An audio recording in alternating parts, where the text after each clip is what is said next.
What is up, guys? Alex from ANAK here. Welcome back to the ANAK Creates podcast. Today, you have another one of these episodes that's just me. So welcome. But today we have a topic that I felt like I had to bring up. I had to talk about this. I had to put it on the podcast just to briefly talk about it and bring it into light. And that is software piracy. Now, it's been around for years. Lots of people do it, unfortunately, and I really wish that that was not the case.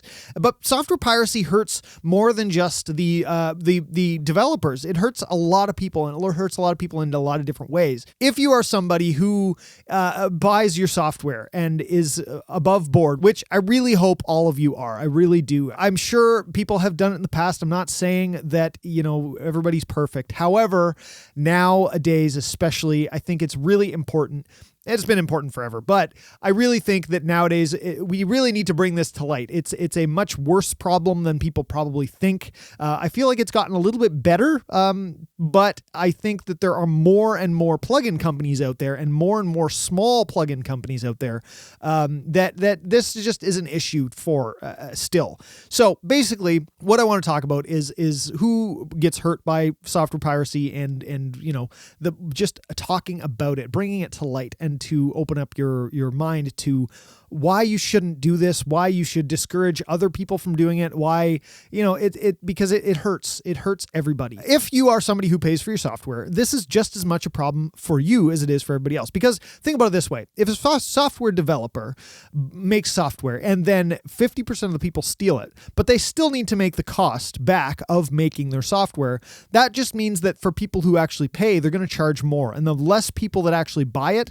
the more they're just going to have to charge for the people who do buy it. So unfortunately, the people who are being honest, the people who are buying, who are doing the right thing, are getting screwed by these people who just don't care and just pirate their software. That's unfortunate, but it's the reality of this. And a lot of people, a big misconception I feel is that people think that software companies and music software companies, they're big. They think, everybody thinks of it as Waves or Isotope or some of these big companies, but even those big companies are not as big as you'd think. None of these companies, there are no companies out there that are an Apple of the music industry, honestly. And I mean, Apple is in the music industry with Logic and all that kind of stuff. But in terms of software plugin developers, there just isn't. Pro audio is just not a lucrative market in the same sense. Even Avid, we all think of Avid as this massive company that owns Pro Tools and just been around forever. Yes, they have been around forever. Yes, they have Pro Tools. Yes, they have video editing software, all that kind of stuff. However, they're still not a massive company. They still are their valuation is not huge. Their stock price doesn't skyrocket. They don't have a ton of employees. I think they have maybe 5,000 employees. Maybe, I think it's more like 2,000 or something like that. I got to look at the numbers better, but we're not talking about hundreds of thousands of employees here. We're not talking about massive amounts of people. We're not talking about massive amounts of money.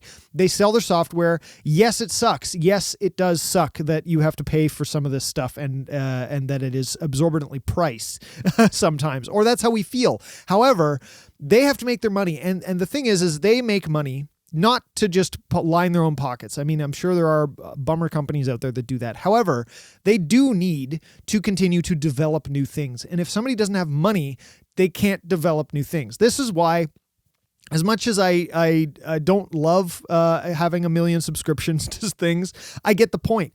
Plugin manufacturers need reoccurring revenue so that they can kind of put into their budget sheets what their plan is, how much money they have, how much money they think they're going to have coming in so that they can make more plugins for us. And then that is how we get more plugins. That's how we get support for our plugins. If you buy a plugin for $50 and then 10 years later, you're like, why isn't it updated to the new OS? Well, the reason is because that $50 ran out, okay?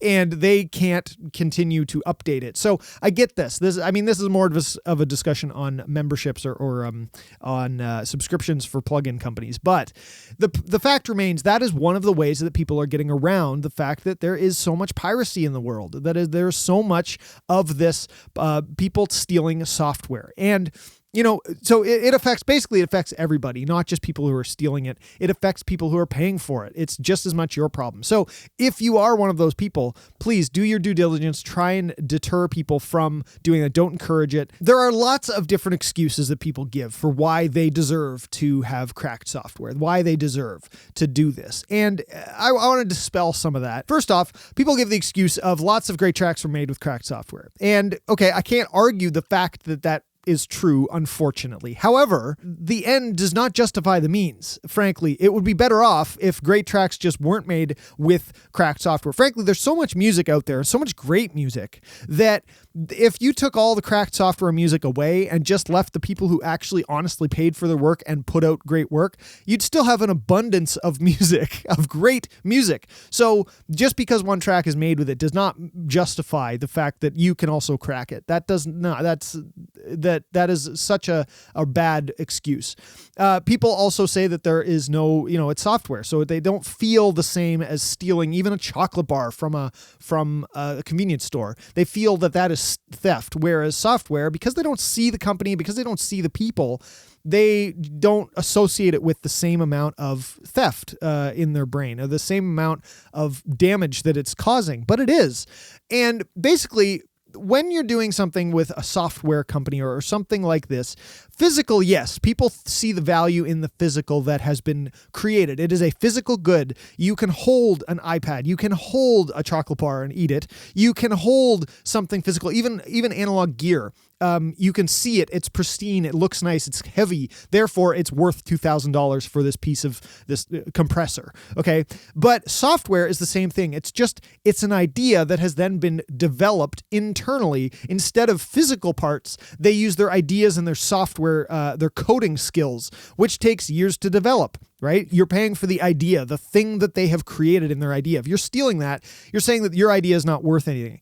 Now, the ironic part is that a lot of people complain about the music industry and not being able to make music because people are getting their music on streaming, and it's basically highway robbery, what we get paid for that, or people are stealing it and off of who knows what site and downloading it for free and not paying for it. You are doing the exact same thing, but to plugin developers, okay? If you're stealing your software. And this is the problem. That is so hypocritical and wrong, because if you're paying for a software plugin, you're paying for the time it took to develop that. You're paying for the time it took for them to come up with the idea. You're paying for the idea. Essentially, when somebody buys music, they're also paying for an idea. They don't know what goes into it. They don't know the physical stuff that went into it. They don't have any more physical stuff. The CDs, people aren't buying CDs as much as they're listening to music. By just listening to a stream of a thing, they are paying for the idea. They're paying for your writing, not a physical thing. Okay. So it's the exact same thing. It's the exact same thing in that regard, where you are paying for a plugin developer's idea and time that they put into coding it. And somebody's paying for your music or getting your music, which is your idea, your thought, your song idea. And so it's the same thing, which means if you want to get paid, do not be hypocritical and steal software. That does not justify. It's so hypocritical because so many people complain about the fact that you can't make money in the music industry, and that's why they have to steal software. Well, if you started by paying for software, then that's a step in the right direction here, and maybe more people will value these things. People have to value this. Unfortunately, people don't value music the same way that they used to. I agree, which is unfortunate, but that is a whole other topic. But the point is, they're very similar. If you're complaining about not being paid for your music, do not steal software.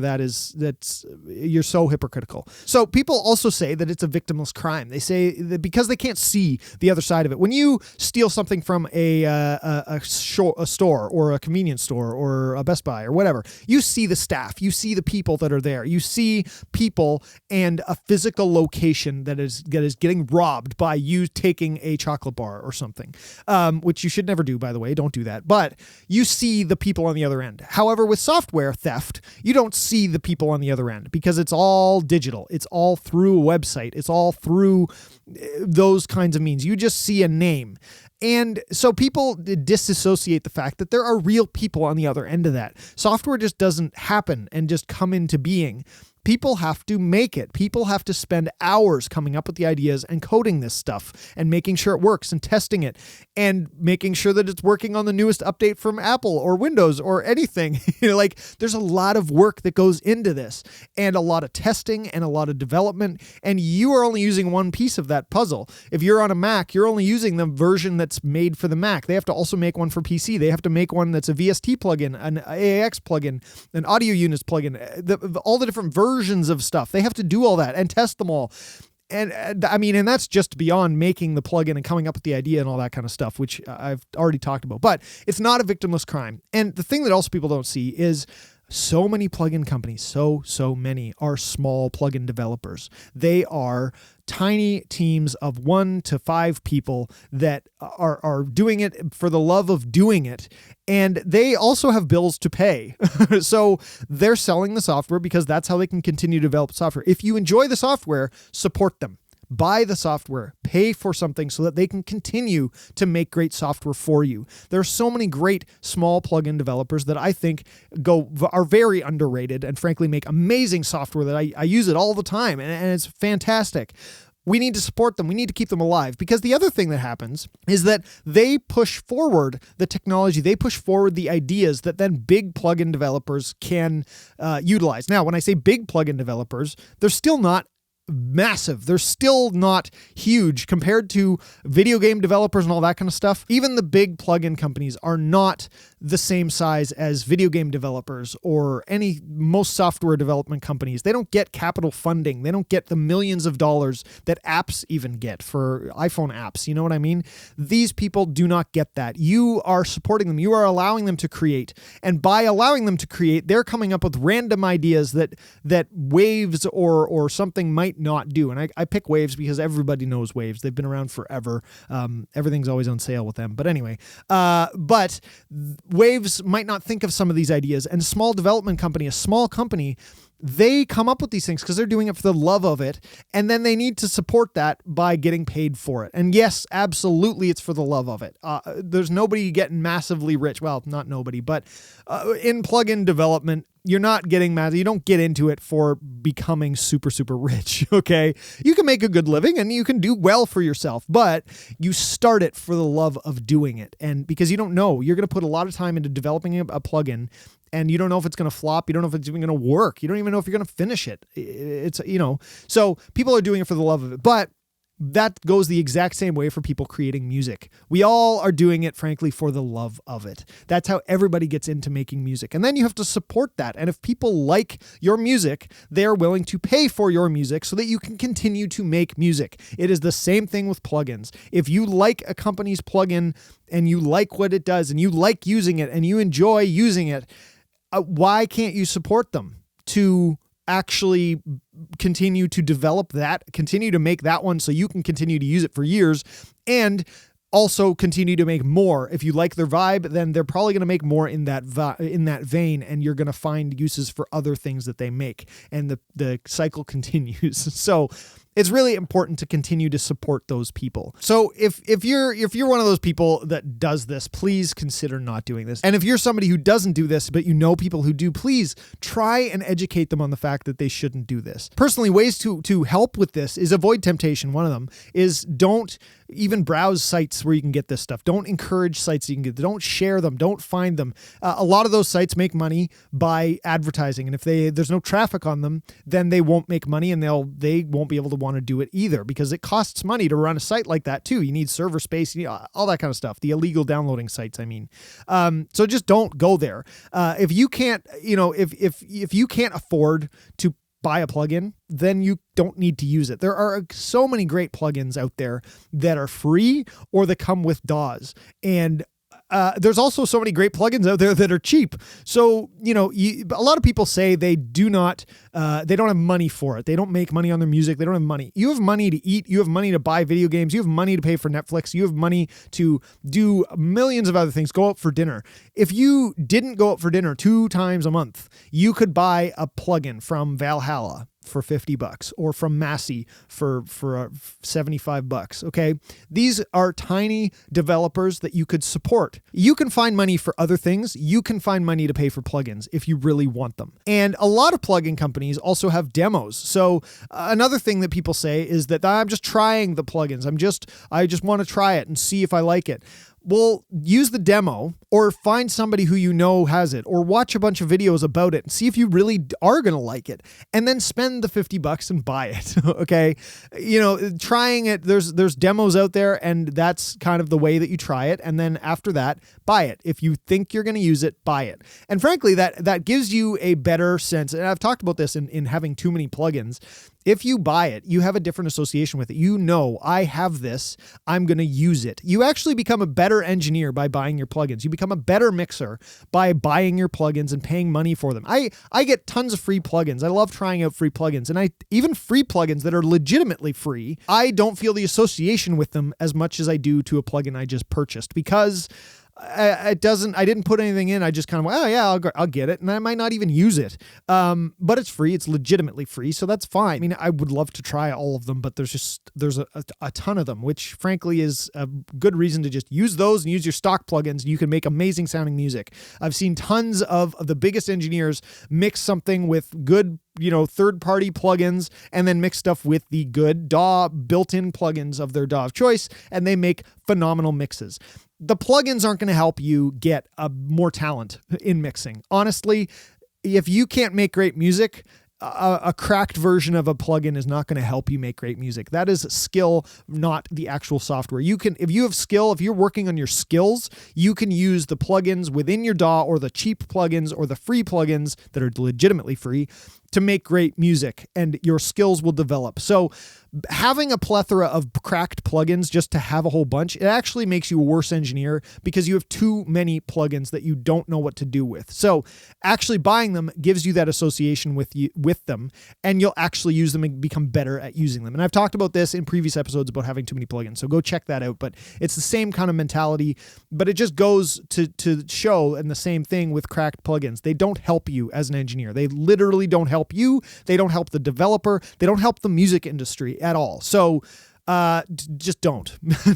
Yeah, I get very heated, and I know that this probably went a little all over the place, but I hope that it makes sense. And I hope that if you are somebody who has cracked plugins, please try and get onto the train of buying all your plugins and upgrading. And I know that some people need time to do that, but please go in that direction. Stop stealing plugins. Stop using cracked software, and actually buy your software. If you're making music, you can slowly over time accumulate plugins. You can slowly over time accumulate more tools. They're all tools of your trade to make better music and understand them and become a better engineer, a better mixer, a better producer by doing so, and making better music that is then more well-deserved because you are supporting the industry that you're in and not being a hypocrite. So I hope this brought something to light. I hope this made you think about this and a little bit more in depth and who this actually hurts. It hurts literally everybody. It hurts the whole music industry,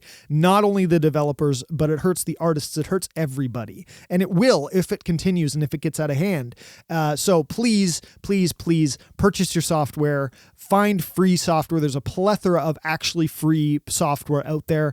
Use that. Use your DAW plugins. There's tons of stuff out there that you can make great music without actually stealing from anybody. If you don't have any money, there are definitely means of doing this legally and correctly that still help the industry. You and your choices have a bigger impact, and if you are willing to change, that means some other people are willing to change as well. And if you're willing to steal, that means more people are willing to steal, which is just going to hurt all of us in the end. So yeah, hopefully you can make some good decisions. Hopefully you can help others make some good decisions. And there's just no argument. There's no reason that software theft is acceptable and is justifiable. There's literally no reason. That is it for today's episode. Thank you for listening to me rant about this. And please share this with anybody that you think needs to hear this and needs to kind of be reminded why they shouldn't steal software. And let's make a great industry. And if above all else, happy creating, of course.